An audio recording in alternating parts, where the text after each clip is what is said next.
Hello everyone, it's me JB from UniqueTutorials. Today in this video I will show you how you can lock any notes in your notes applications of your iPhone devices. So without any further more delay, let's begin. So for this, what you need to do is you need to open the notes application. In the notes applications, you need to select the particular notes which you want to lock. Say you want to lock the second notes, so just tap and hold, just scroll down below. Now you can see here lock note, just tap on it and you can see your enter password. As I've already set the password, as you can see, so it's asking to enter my password which I have set. But if you're doing this for the first time, then you need to type the password and set it first to enable this one.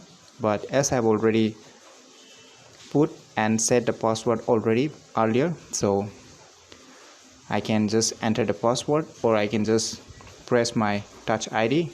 But if your iPhone does not have a touch ID, then you can use the face ID instead of the touch ID, or you can use the enter password too. But for your easy convenience, I'm using my touch ID. When I press the touch ID, so the application gets locked, but it's right now unlocked. So what you need to do is just enter the notes and just click this icon, as you can see here in the right side above. Just click on it.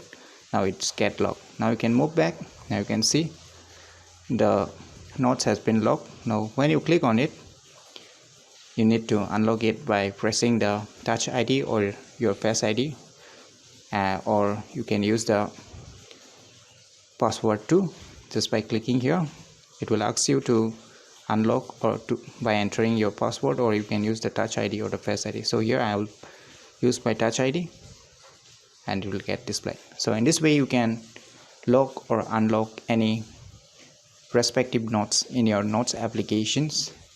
And this feature is mainly available in the notes application that comes inbuilt with every iPhone, as you can see the notes application. So in my opinion, it's a very useful features if you want to lock particular notes in your notes applications of your iPhone devices. So try this cool tips and I'm sure you'll definitely like it, and it will be very useful in day-to-day life uses. So if you find this video information useful, click on the thumbs like button, and if you're new to our channel, click on the subscribe button. And lastly, thanks for watching.